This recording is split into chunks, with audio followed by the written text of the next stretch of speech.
今日の動画はこれまでちょっとマニアックなことばっかりやってきましたけども、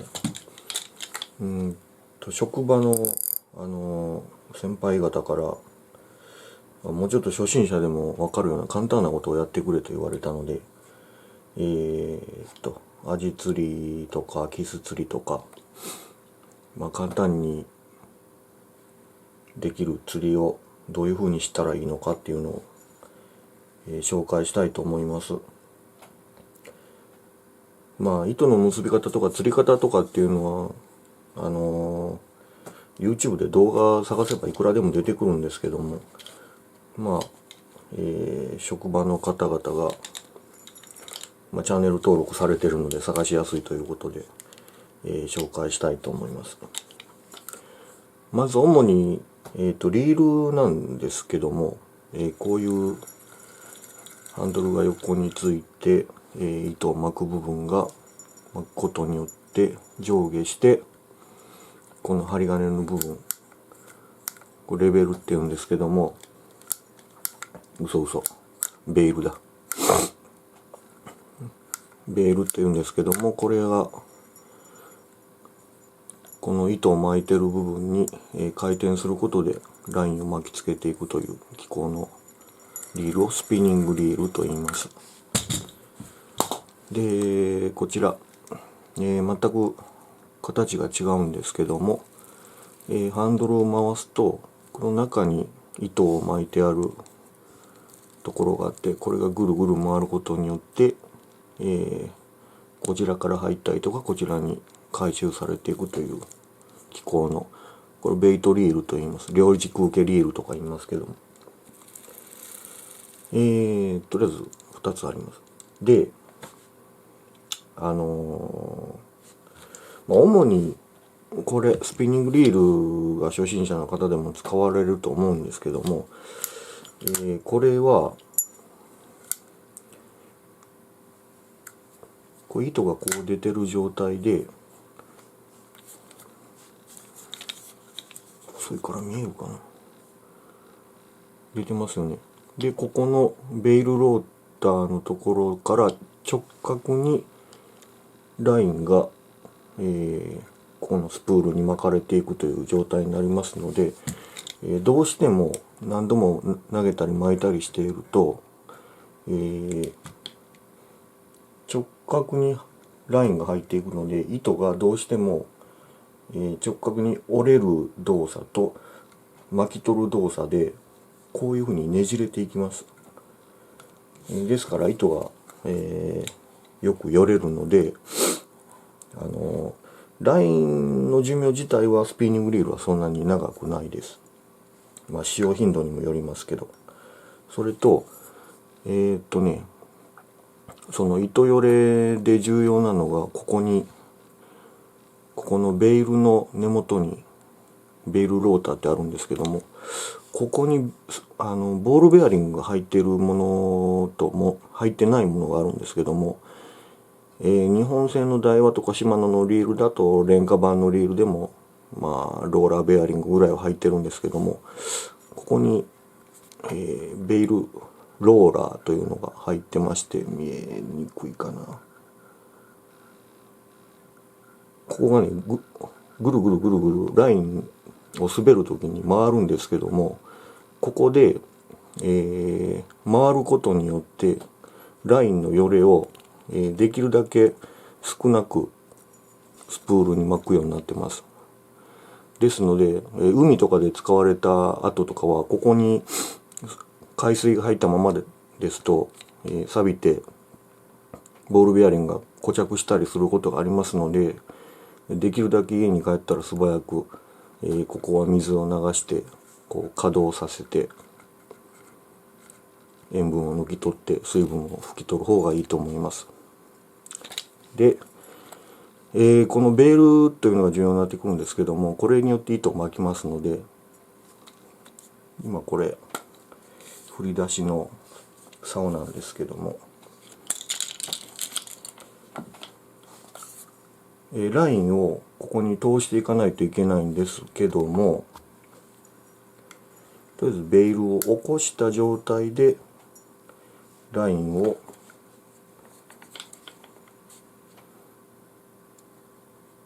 ガイドに通して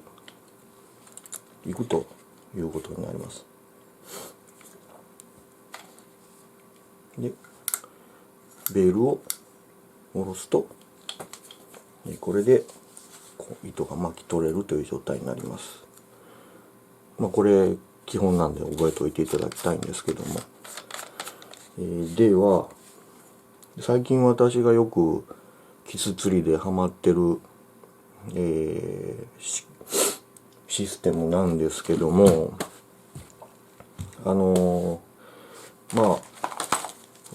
こういう、釣り具屋さんに行くとこういう仕掛けが、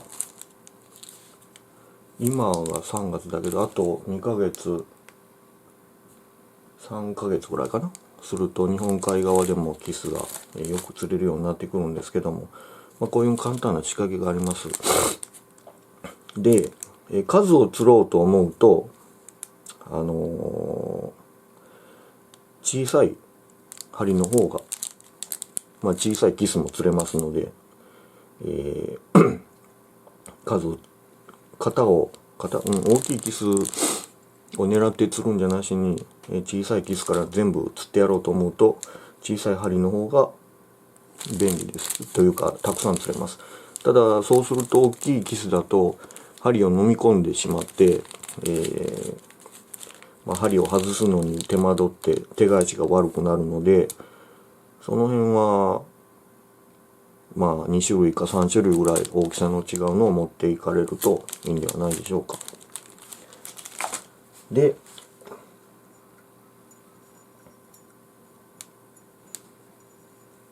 これもう通したものとしますね。これ分かりにくいな。ラインがあるとよく釣り具屋さんで、おすすめされるのがこういう天秤っていうんですけど、ここ重りになってます。でこの重さで、ずんと投げるんですけども、あとこういう形の重さにしたらだいたい何グラム50グラムとか30グラムとか40グラムぐらいかな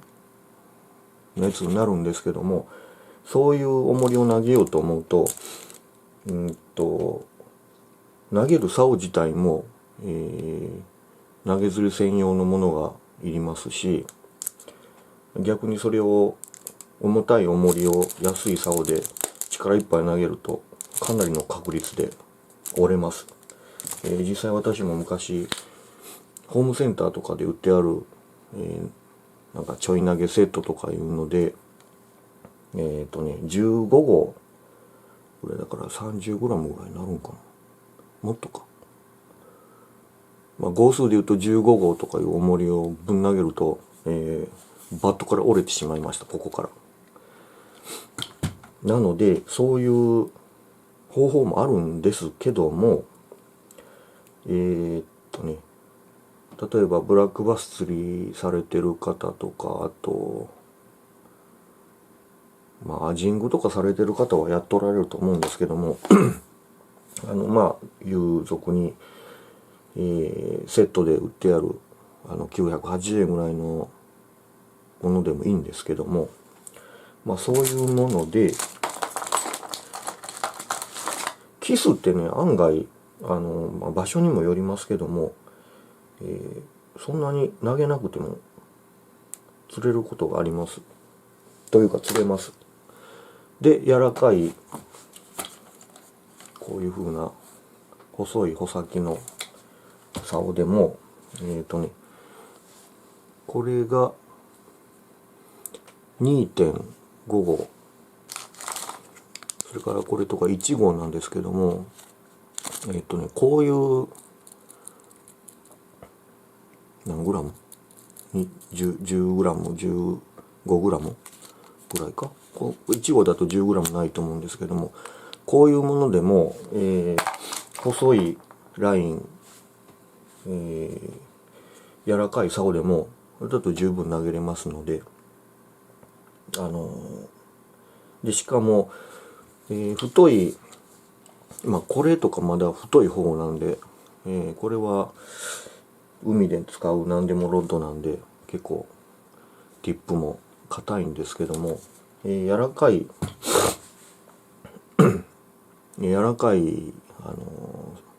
ティップの、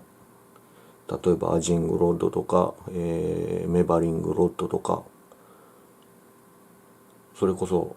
釣り具屋の玄関先に置いてあるセットモンの道具でも、重い重りだとなかなか小さいキスの当たりって、手元に感じにくいんですけども、こういう小さな重りですと、キスも違和感なく加えますし、キスが違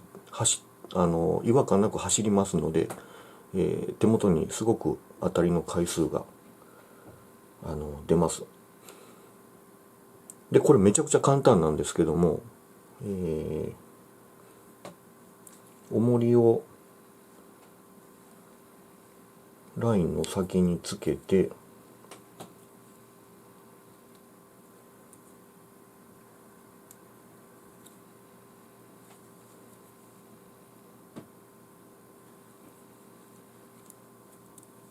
というかつけるだけなんですけども、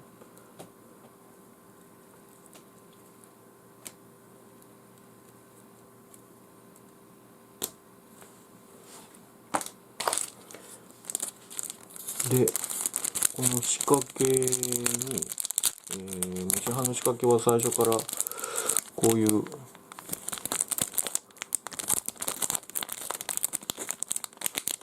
スナップという簡単なものがついてますので、これがねフックというか、安全ピンみたいになってるんですけども、これを開いて、ここの重り両方缶付きといって、より戻しがついてるんですけども、この穴にこれを通して、安全ピンみたいに締めるだけです。であとはこの仕掛けを引っ張っていただくとツルツルと抜けるんですけども、それでキス釣りだと石ゴカイという、砂利目とか言うんですけども、石ゴカイというのがこのぐらいの長さ、だいたい5センチまで、もうちょいかな、10センチ未満、日本海側の釣り具屋さんだと青虫とかいうのが結構ねぶっとくて、下手こいたら20センチぐらいの長いのもあるんですけども、キス自体そんなに口が大きな魚でもないので、餌は石ゴカイというのを、この針に引っ掛けていただいて、投げていただくとたくさん釣れるのではないかと思います。あんまりこの日本海側でキスのスモールゲームやられてる方見たことないので、あんまり言いたくなかったんですけども、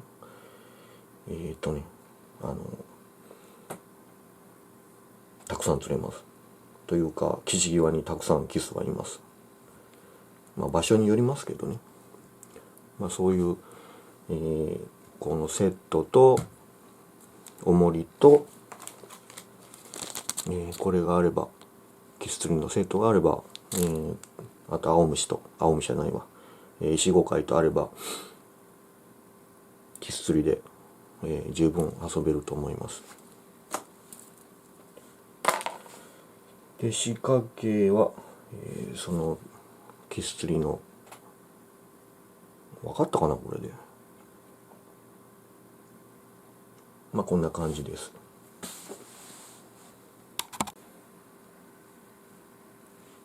続きまして、初心者がよくやる、ファミリーフィッシングでも定番のサビキ釣りっていうやつなんですけども、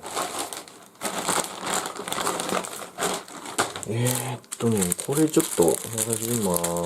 ショットで使う小さなサビキのセット持ってませんので、これはね投げて使ったり、私は主にボートで使ったりするんですけども、ちょっと、物自体がでかいです。こういうのが針に、ゴムとか魚の皮とか、紙がついてるものもあるんですけども、オキアミに似せたイミテーションさせた針になってます。で、あとはオキアミを入れるカゴで、このカゴの下に重りがついてますと、リールとオキアミがあればサビキ釣りができます。でこれもね簡単なんですけども、こういうものも漏れなくこういう、先ほどもキス釣りの時にも説明しましたこういうスナップベールがついてます。でこれね、ここ見てもらったら、ここから引くとか書いてあるの分かると思うんですけども、結局仕掛けが、ここから引くというところで出して、こちらにリールのラインが来まして、仕掛けをズルズルズルっと抜くと、一番下に、もう片方のスナップがあるんですけども、このスナップをこのオキアミカゴのまたスナップに、引っ掛ける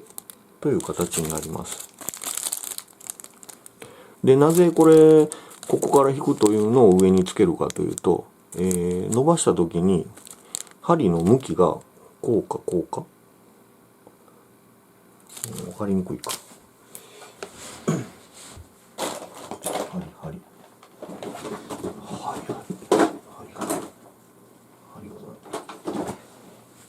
か今ちょっとないんだけど、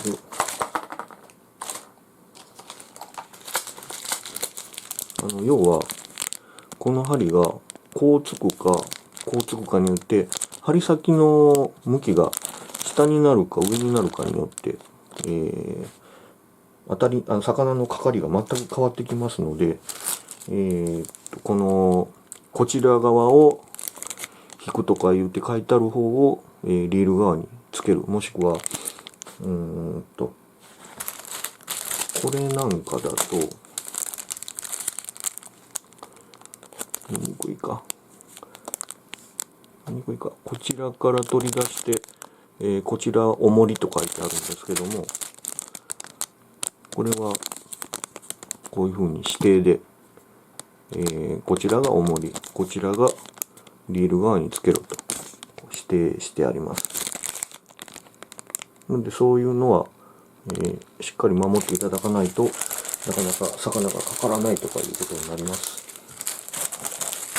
あと私の経験と好みもあるんですけども、こういうこれね、オーロラスキンって書いてありますけども、薄いゴムが針に巻いてあって、生っぽくてなんとなくオキアミっぽく見えるんですけども、魚がどういう風に見えてるのか分かりませんけども、私的にはこのシンプルな魚の皮、これはサバ皮ですけども、あとハゲ皮とか皮に色のついたやつがあるんですけども、こういうタイプの方が私は、好きですし、魚も日本海側の漁港ではよく釣れるんじゃないかなと思いますけども、これ好みになってきますんで、でも私は絶対にサバ側は持っていきます。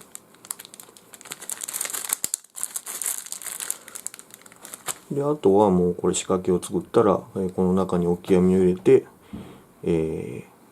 水面にドボンと落とすと。でアジが、層になってお湯で出ますので、その層に合わせてラインを出してやる。こういう簡単な釣りになります。ということで、サビキ釣りの、紹介でした。続きまして、延べ竿。ちょっとこれ長いんで出せないですけど、リールとかつかずに、竿の先っぽに、ラインをつけて、竿の長さだけで振る、もしくは川の流れに流して釣るという釣りになります。で、これに関しては、この穂先に大概リリアン糸が結んであるんですけど、ここに、昆布結びを一つ作って、こういう状態にしてあります。で、この先に、ラインをこう結んで、一番簡単な、方法が、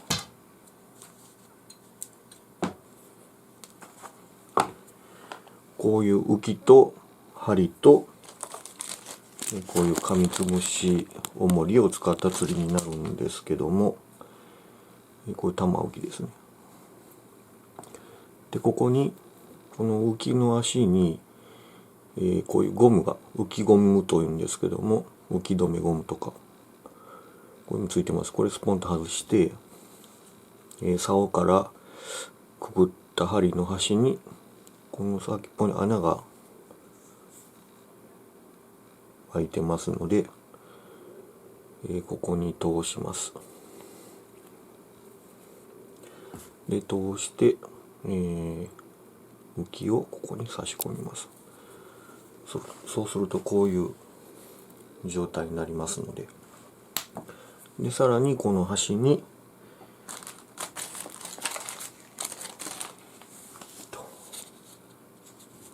こういう針を結べば出来上がりです。で、針を結ぶんですけども、こう水面に投げると、この先に浮きの下に重りをつけるんですけども、重りの、大きさもね、種類がいろいろありますので、浮きが水面に対してこの黒い線ありますよね。黒い線ぐらいでちょうど、浮くように重りの負荷を調整してあげてください。こういう風に寝たりしてる、重りが軽くて寝たりしてると当たりがあってもなかなか分かりにくいので、この状態で、当たりをこう見るという、これは浮きになってます。で、川で遊ぶ時とかはこんなんで十分ですので。で、もう針の、上ぐらいに、だいたい針の上10センチぐらいのところで、この紙つぶし重りっていうのはこう割れてるのが分かりますかね。このスリットの間にラインを通して、グッと押さえて、刃でギッと噛んでおくと取れませんので、針の上10センチぐらいにつけといていただければいいんじゃないかと思います。で、詳しく突き詰めていくと、魚によったりその場所によって重りの位置を変えたり、重りを全くつけなかったりとかいうことがあるんですけども、基本は、竿先につけた糸から、この浮きゴムを入れて通して浮きをつけて、でこの糸の先に、針巣のついた針を結べば完成で、あとは、浮きの重さを見ながら、重りの大きさ、重さを見ながら浮きがしっかりと、立つように調整してください。という感じで、こういう延べ竿で簡単な釣りができます。で、この浮きで重りで針という簡単なこのシンプルな仕掛けなんですけど、これすいません、ちょっと鼻水がこの仕掛けシンプルなんですけども、どんな釣りでも応用できますので、トランクに一つ乗しておけばいろんなところで魚がいれば釣りができると思います。でこれね、海でもね、この重りと針の間をこう長く取って、で重りの位置を調整してやればキス釣りでも使えますので、キス釣りの浮き釣りって結構面白いですよ。浮きがトゥトゥトゥッと入っていくので、そんなも試してみたらいいんじゃないでしょうか。ということで、延べ竿での、浮き釣りの方法でした。続きまして、ラインをどういう風に結んだらいいんだっていう問いが来てきそうなんですけども、そんなに難しい結び方はいらないんです実際。こういう風にここの今釣り道具って便利になってますので、こういう輪っかですね。ピントが合わない。輪っか、この輪っかがついてますので、そこにラインを結べばいいんですけども、結ぶのが面倒だと、こういう父輪っていう結びがあるんですけども、こういう輪っか作ります。で、この輪っかにこの父輪を細くして通します。で通したらこの輪っかでこういう状態になりますね。通したらこの輪っかに重りをくぐらしてあげると、ちょっとこれラインが太いんで、こういう状態で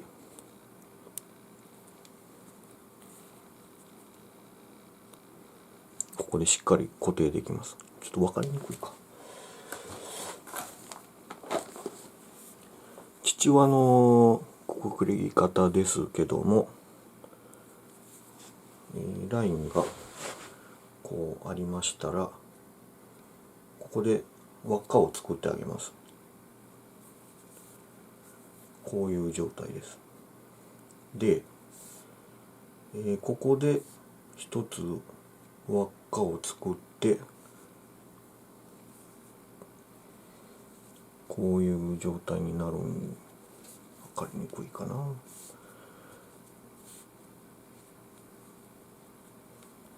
こういう状態になるんですけども、ここにこの輪っかに、自分の元のあった輪っかを通して、こういう状態ですね。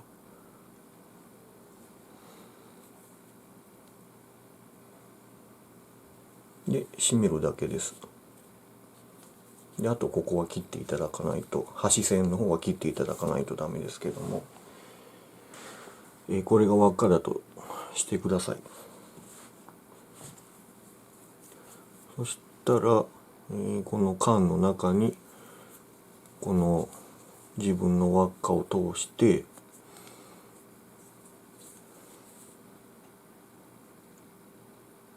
で重りを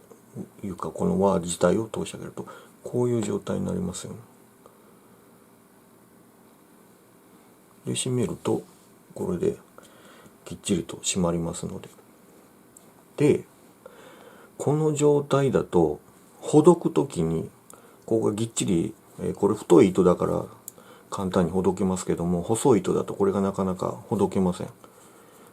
なので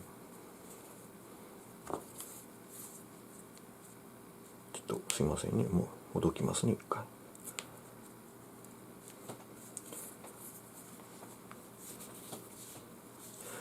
さっきの父は、一回くるっと回してこの中にラインを通す、この父輪を作るんですけども、これをね、頭に一つね、ちっちゃい父輪をもう一つ作っておくんです。こういう状態。ここと先端にちっちゃい輪っかができる。この状態にしてあげると、ここでこれを通して、ここでギュッと縛るんですけども、ほどくときにこれをピッと引っ張ってあげると緩みますので、こうほどきやすいです。で、ダブルの父輪結びということになってます。で、これは先ほど説明したこの延べ竿の、リリアンのこのコブに、結びつける時もこの結びでやると、便利というか、このやり方しか私知らないんですけどね。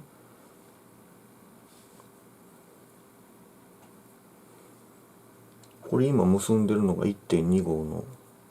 ラインになるんですけども、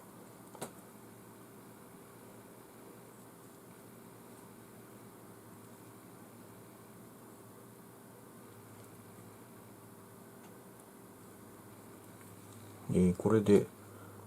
先端の輪っかと、真ん中の輪っかでダブルで父輪を作りました。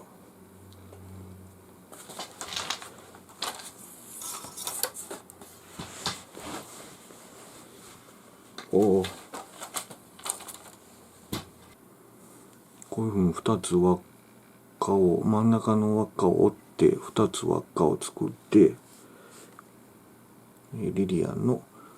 コブの下に入れて、キュッと縛ればこ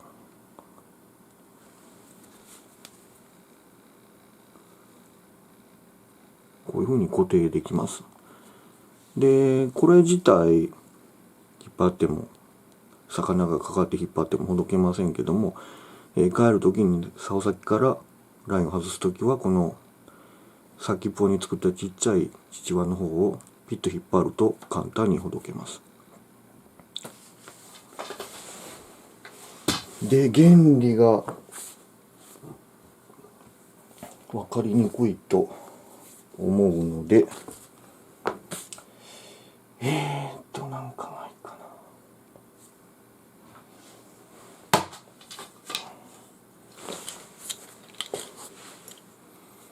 な。非常に大雑把で申し訳ないですけど、これが、先っぽのリリアンだとしましょう。そしたらこのダブルで作った輪っか、ダブルチワワなんですけども、ダブルチチワなんですけども、この輪っかの大きな方に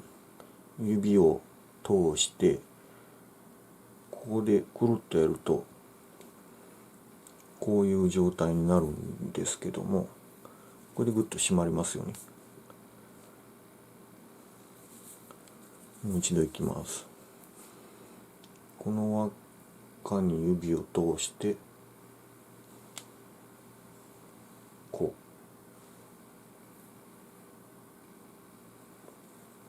う。もう練習しかないんですけども、これ父輪の最先端だとします。で、ここ通して、本線を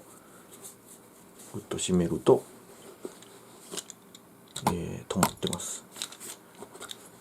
で、帰るときはこちらをピュッと引っ張ると輪っかが大きくなりますので外せます。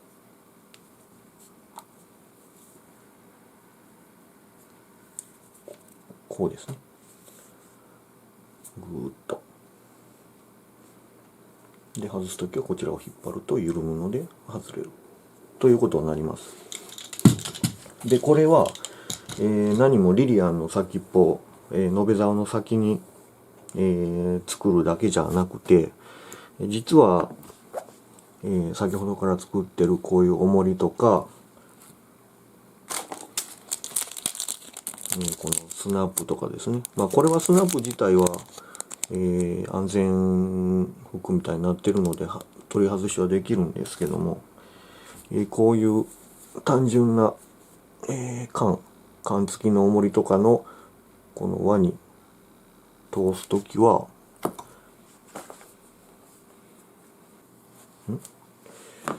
バッテリーがない。はい、バッテリーは、モバイルバッテリーに変えました。普通に、普通の父輪だとこう通してこういう状態で止まったらほどきにくいですけども、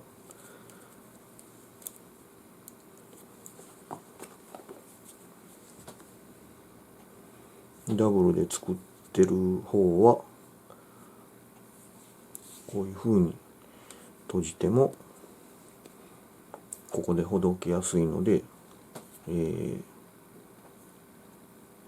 取りやすい。なので、こういう缶付きの輪っか、この輪っかに見えるかな、この重りなどについてる輪っかに通すときも、ダブルの父輪は、つけやすいし外しやすいしということになります。もう一度いきますね。通したら指を入れて輪っかを作って締める。外すときは先っぽのちっちゃい輪っかを引っ張ると外れるということになります。こういう方法がありますね。あとラインとラインを結ぶとき、例えば、延べ竿釣りで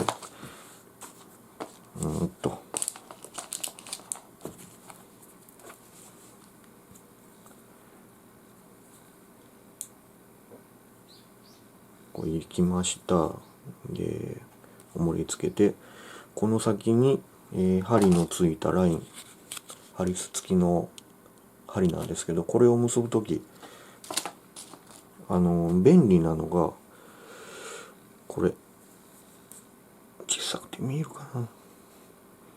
自動ハリス止めっていうんですけども、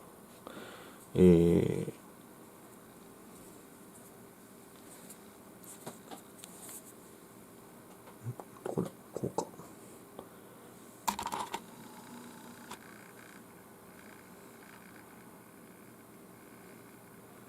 こちらの缶の方に、竿先から来た浮きの下の方のラインを、通して、さっきのダブル父輪でも何でもいいので、この輪っかにラインを通しますよね。そうすると、こちらの、鳥のくちばしみたいになってる方があると思うんですけども、ここ穴が開いてて下に行くほど徐々に狭まってます。なので、この穴の開いてる方にこの針付きのラインを通していただいて、下向きにグッと引っ張ると細い方に通ってライン締まりますので、だいたいそんなに太いハリスは使えないんですけども、川で釣るぐらいの1号とか 0.8 号ぐらいのラインだと、そんなに大きな魚がかかっても、切れたりすることは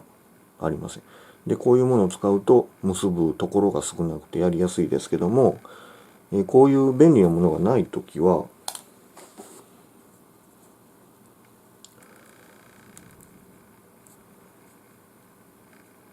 電車結びとかいうのがあるんですけども、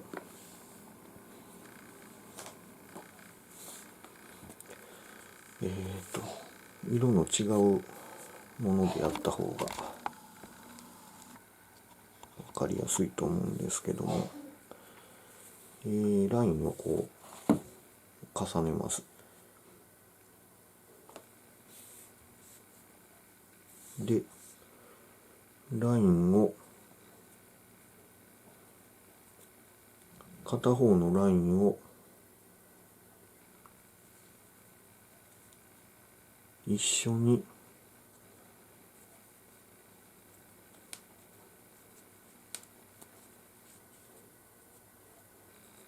こういう状態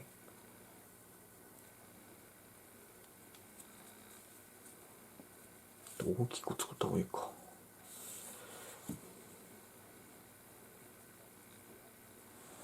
こうありましたらこ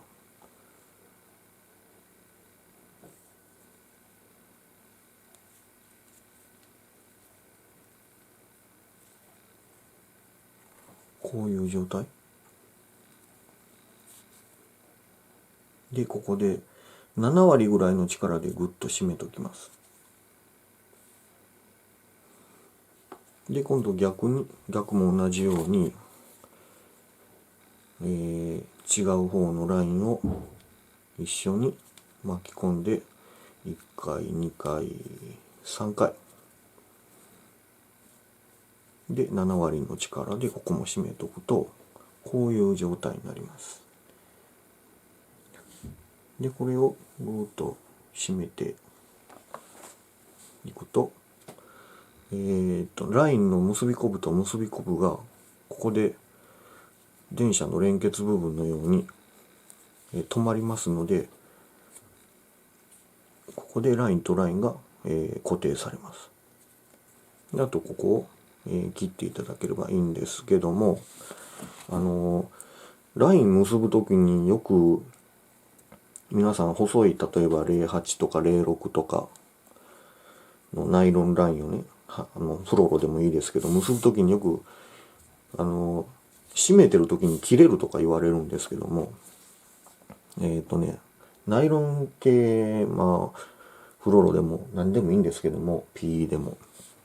ラインっていうのは細いんですけど摩擦熱にすごく弱いんですね。で熱くないと思ってもこれ思いっきりギュッと締めちゃうと摩擦熱で、表面的にすごい熱が瞬間的に発生します。で発生すると熱によって、分子構造等が変化するんでしょう。で強度はすぐ落ちます。このままビッと締めててもこの状態で切れることありますから。なので釣りで、ライン同士を結節結ぶときは必ず水か何か、汚いですけど簡単なやり方としたら、舐めて、濡らしてあげる。で滑りを良くして、ゆっくり締める。ゆっくり締めて最後に力入れる。できるだけ摩擦熱起きないように、締めてあげるのがコツだと思います。でこれいやこんなん難しいわとか言うんですけども、要は練習次第ですから。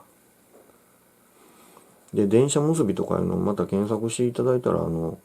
かりやすい動画もあると思いますし、こういう結びを知ってると、お父さんなんかは、釣りが好きなお子さんがおられたらヒーローになれるんじゃないでしょうか。努力次第です。こんなんは初歩的な結び方なので、あとは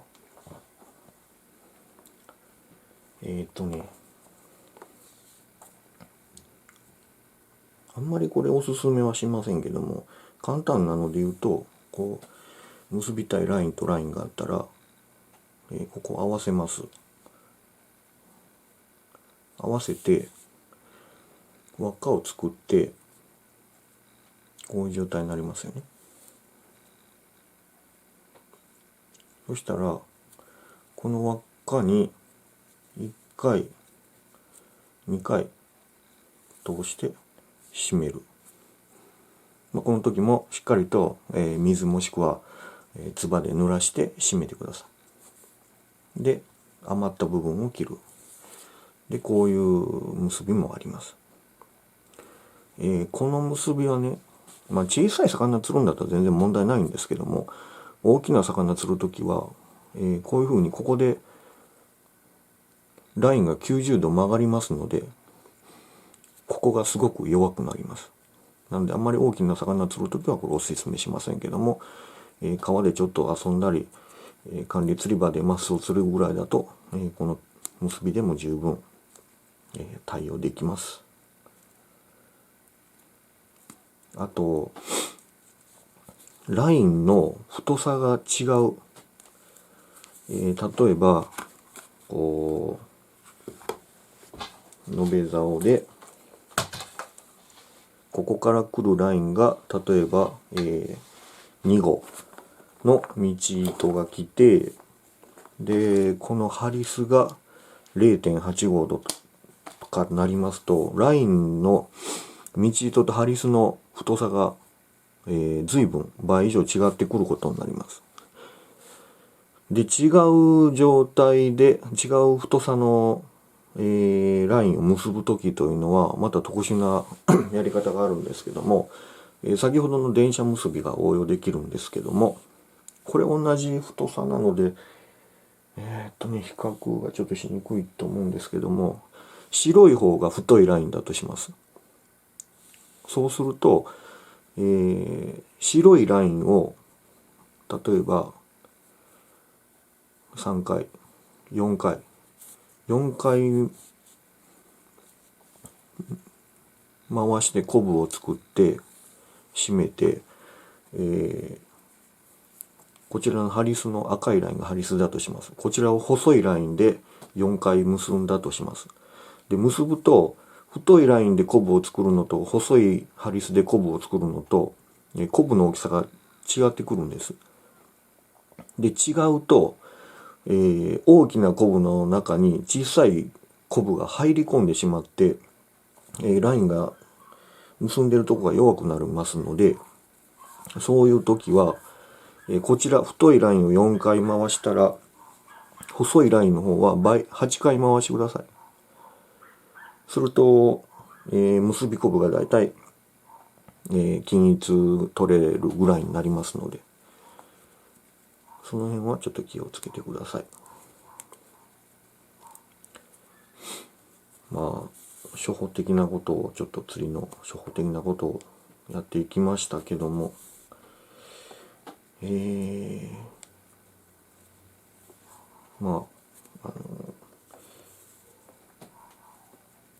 こんなん練習あるのみですので、もし興味持たれた方は、しっかり勉強して現場に臨んでいただきたいと思います。私じゃなくて、今便利なインターネットがありますんでね、専門的に動画を紹介されている方もおられると思いますので、そちらの方もご覧になっていただければいいんじゃないかと思います。ということで、こういうスピニングリールでキスを釣る釣り方、サビキ釣りの仕方、あとこういう延べ竿で川でちょっと小物を釣る釣り方、あとラインの結び方などをちょっと動画にしてみました。ということで、初心者のための釣り講座になったかどうかわかりませんけども、ご視聴ありがとうございました。